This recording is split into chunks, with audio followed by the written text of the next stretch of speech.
My name is Lindsay Payne, and I run service learning programs for all of campus. So I spend most of my time coordinating with faculty and community partners around service learning projects. So teaching the faculty how to do them effectively, how to work with partners, how to teach you guys effectively, and then I also work with the community partners to help them build capacity so they can participate in these projects. And then some days I get to work with the students, which is oftentimes the more enjoyable part. So like today is one of those days.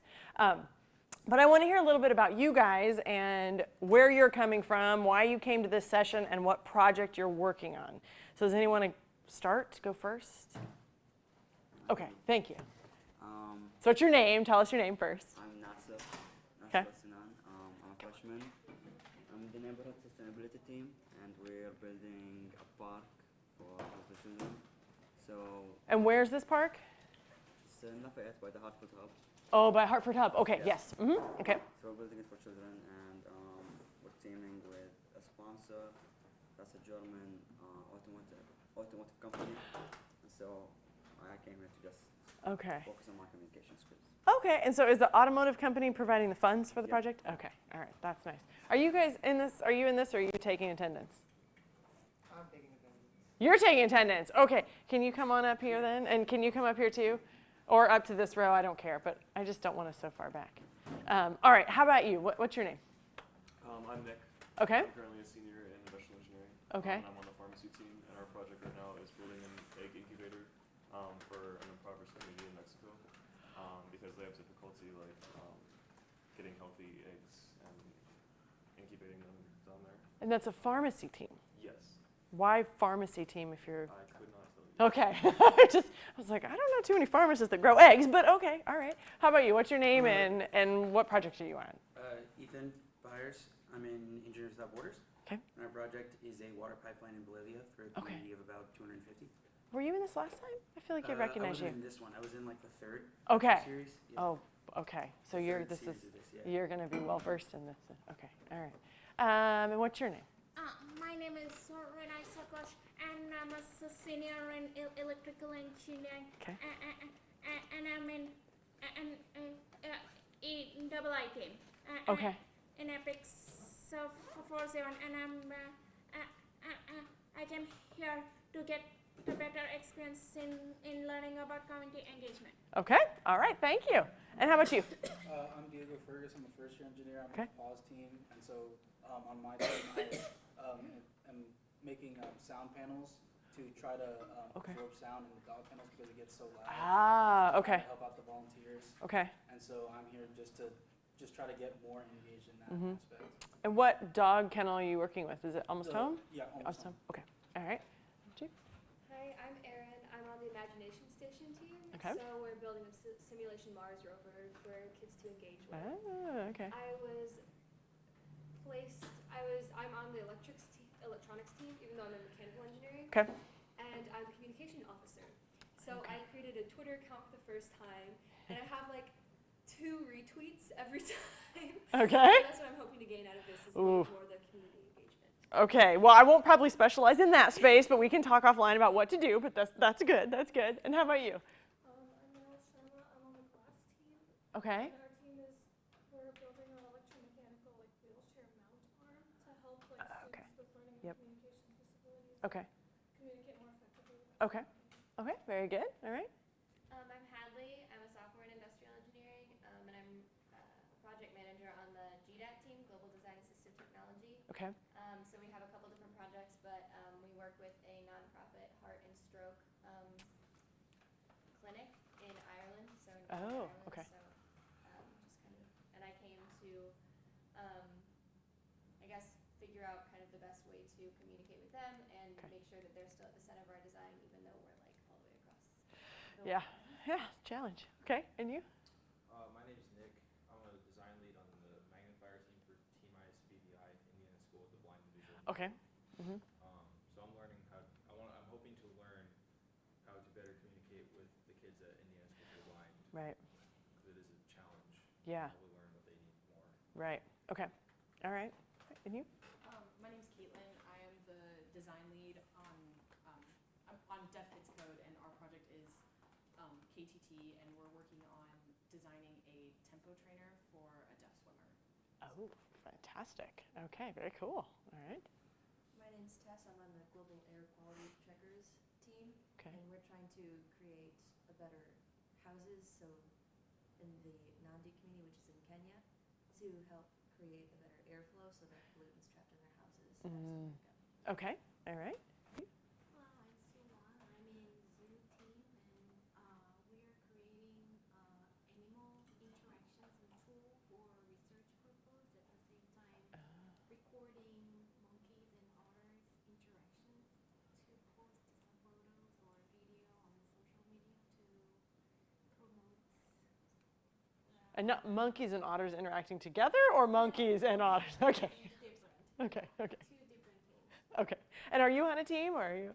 I'm a TA, so I have 4 teams.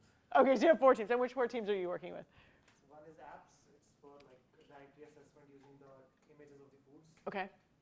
One is ISBDI. Mm-hmm. Then there is one in EVEI. It's for electrical vehicles. Okay. So we're making a card for high school students. Okay. And stuff. And one is scan team. We're making a penny press. And there's another thing to scan like through the RFIDs to keep a track of things. I'm not really sure about the application yet. Okay. Okay, fair enough. All right. Okay, so you guys have a diverse set of teams at the local and at the international level. I have done service learning personally, locally, quite a bit. I work with students out in the community on stormwater management projects. So my students help community partners identify stormwater issues, and then they help them design collaboratively native plants, bioswales, rain gardens, and things like that that they put into the ground then at the end of the semester. And I've also done some global service learning, but mostly focus on supporting domestically. But that said, one of the things that we've got to think about foremost when we get into these spaces are what I call kind of the self-assessment and positionality. So we need to really think about where we come from, what biases we have, and how we then project and bring that into the design in which we are participating in, right? So we're going to talk about those things today, and we're going to talk a little bit then about how we can address those with our community partners. And I can share this with you so that you can send it to them as well if they want, so you don't have to worry about taking lots of notes and pictures. That makes it easier. So first things first. When you think about self-assessing, it's really to help you identify who you are. And I assume over the course of your life, that has probably changed, right?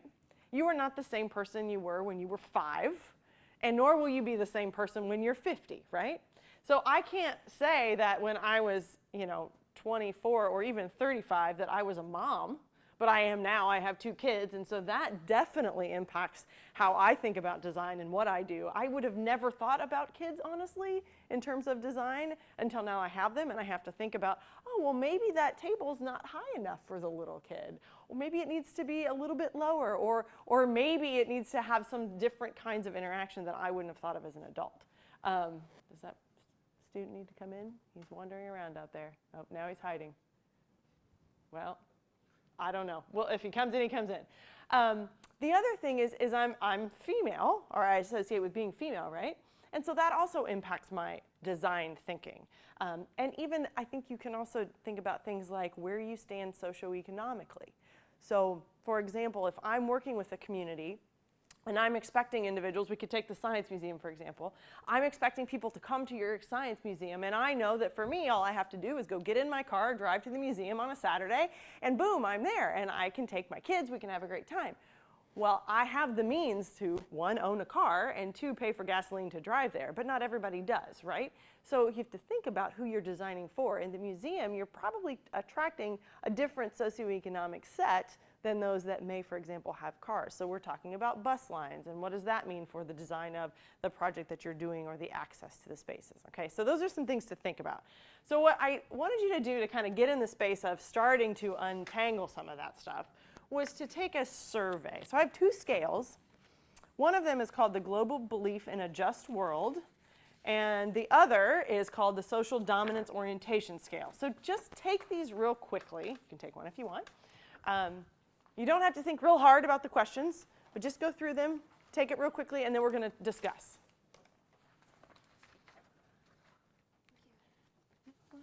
If you want to move up here, so it got me a little closer. Yeah, there's plenty coming around, so take that. it up here? Okay. There you go. I got one. All right, thanks. All right, slide by.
What do you mean by group here? Pardon? What do you mean by group here? Like, what does group represent? You get to decide. So it's whatever you think it is. Okay. There's no right or wrong answer on this.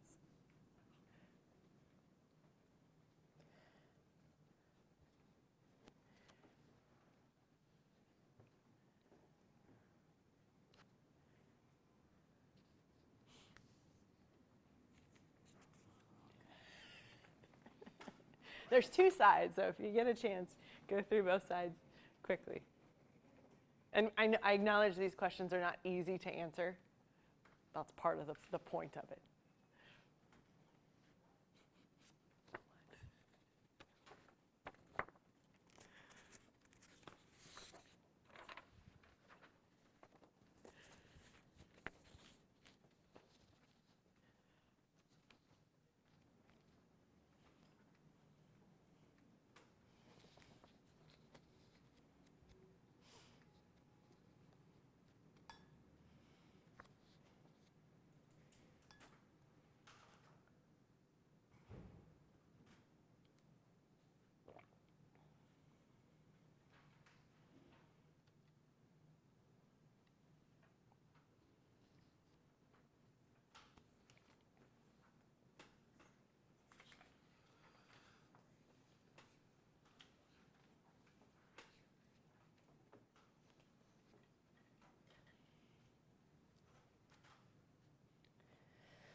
Okay, it's okay if you're not finished, but we'll go ahead and stop where we are.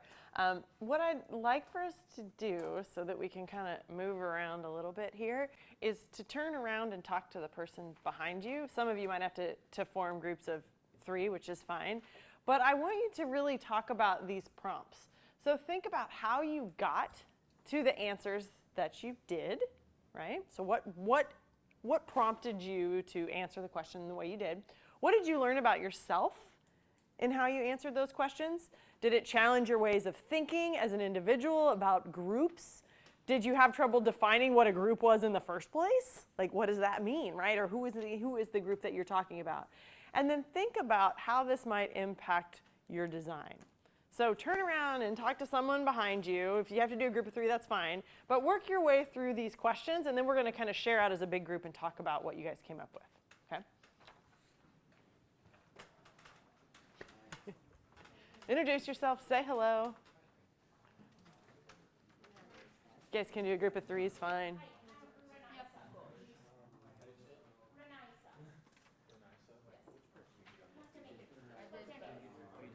Start with the first question. So, how did you arrive at your answers? So I guess we can go over this one. Titled something, And so for the global belief, or titled to, for and example, so like for me some of success, the statements, mathematics, so titled almost have a strong agreement, and some of them have a strong agreement. Yeah. So where was your hang up with the group? with the definition of the group? In general, everywhere. I mean, group Yeah. equality should be our ideal, but like, what does group mean? Who's How did you end up who's equality? defining it? Like, what did you end up thinking about? Thinking about, just thought of it in general, maybe like socioeconomic groups, any kind of. Right. No, I mean it's hard, right? It depends on how you define it, because it could be gender, it could be socioeconomic status, it could be race, it could be ethnicity. I mean, you could think about it in a lot of different ways. Yeah. I was caught up on what we is, like who we, like Yeah. we should strive Who's- to make it. who's we? Yeah, exactly. I don't know.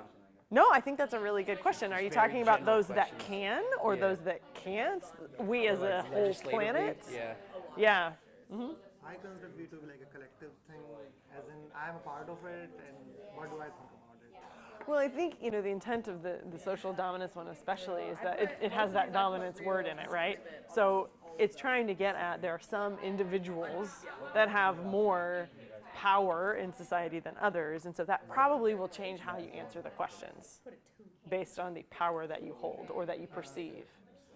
Not necessarily in a good or bad way, but I'm just saying that will impact your answers. Like, would you answer it differently if you had no education, you weren't in college? Like, I mean, that's privilege, right?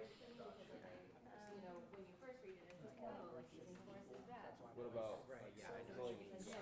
But then I kind of started thinking about it and I'm like, well, like sometimes, like force is needed to, but then that gets into like passive and everything like that. So it's kind of like, so I was like two. I don't know. I don't really know. Like, I some questions that were like, if certain groups stayed in their place, there would be fewer problems and stuff like that. So I don't really think that there would be fewer problems. I just think there would be a new type of problem that would emerge from that. True. Like, if everyone was put on the same scale of like equality, equity, then like the minority groups, the groups that are currently minorities, would have more of a chance to compete. Oh my god.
Okay, so what were some things you guys talked about as a group? What are some of the key pieces that came into mind as you're having this conversation?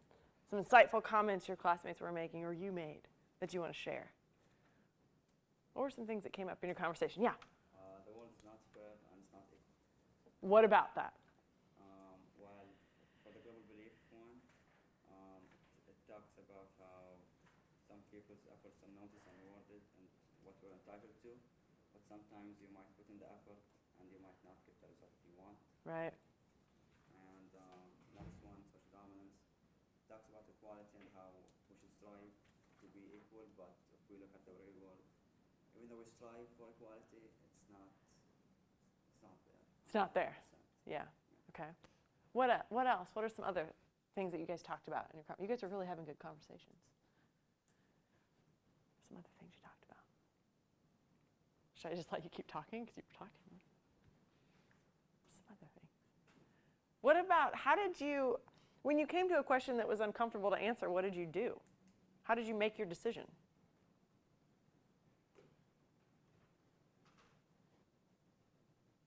I wrote because there was so much room for interpretation in each question. So if you thought about the statement a different way than somebody else, especially in the social dominance page, I like wrote little notes off to the side myself to like justify like this doesn't. So in order to make myself feel better for the answer I put down, I wrote notes. I did the same thing. I have notes all over it when I took it the first time, right? Because you're like, well, but, right. So you're in the social dominance one, you're answering based on really your power and your privilege, right? If you weren't in the space of a college student that was at a university, would you answer it differently? Perhaps, not necessarily, but you might, right? So those are some things to think about. I really like this graphic. Have you guys ever seen this?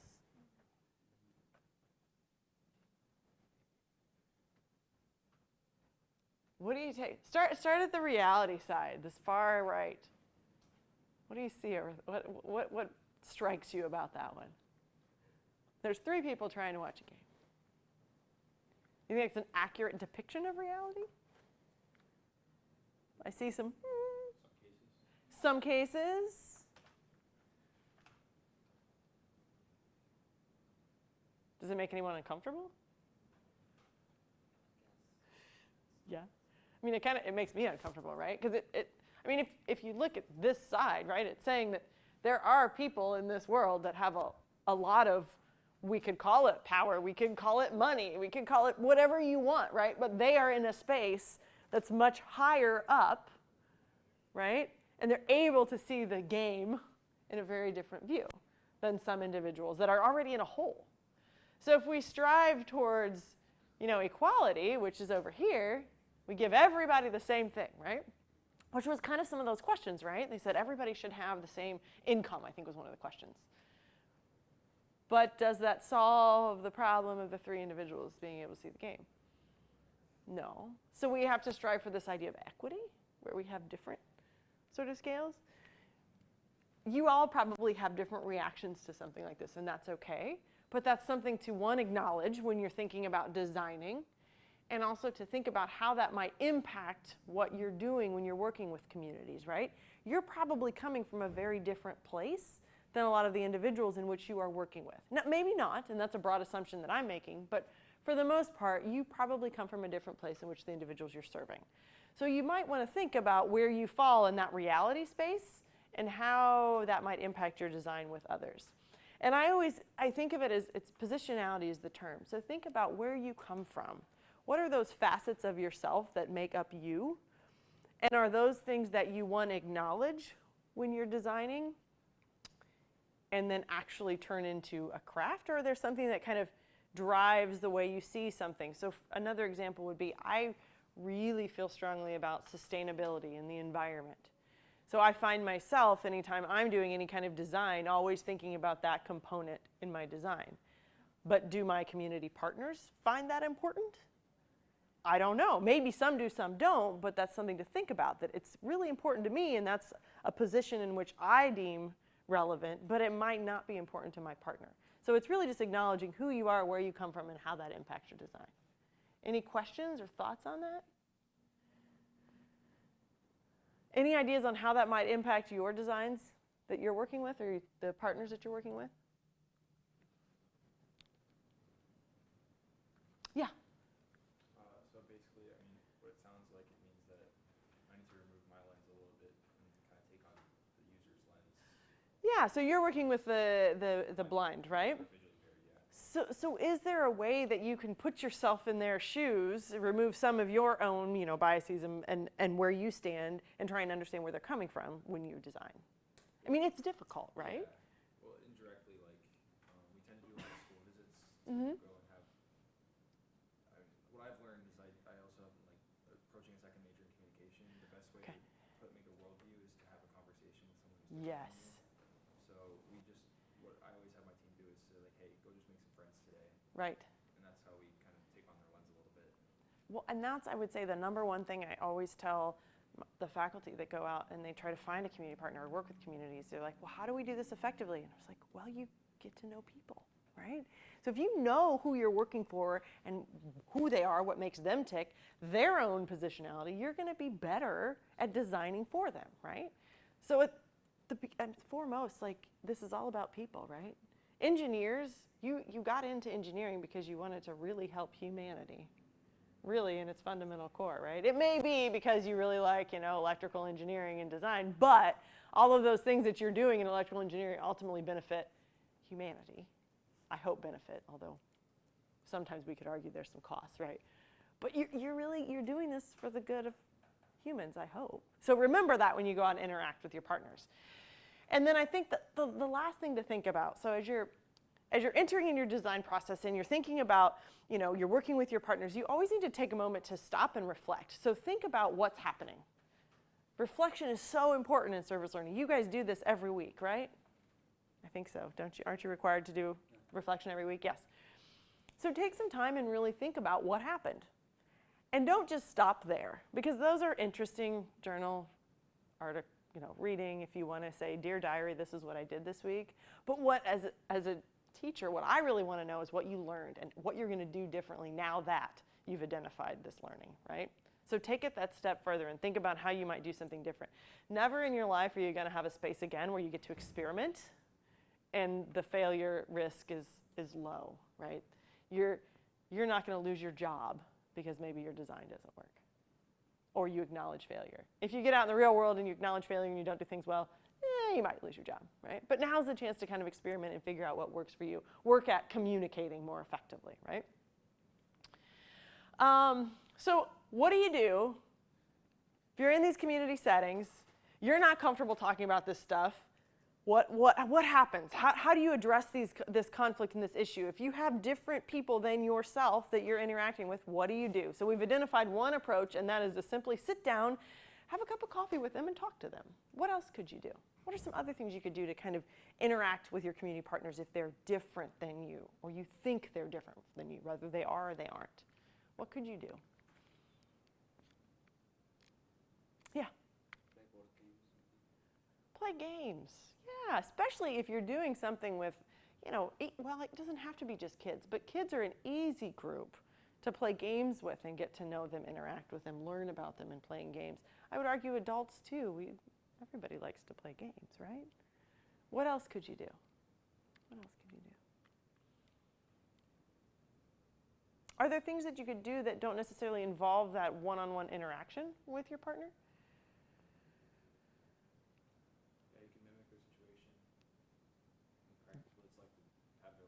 Yeah, you could do that. I mean, your situation would be very challenging, but you could put on a blindfold and try and see what it's like, right?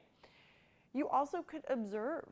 So you could spend some time just being in spaces where your community partners or your communities are living, are working, right? So just go observe and go be there. That's also just by stepping back and not necessarily engaging, you learn a lot as well. Do some research. Any other ideas or suggestions? Any challenges you think you have run up against, or you are afraid you might run up against with your community partners? This is a safe space, so we can talk about it here.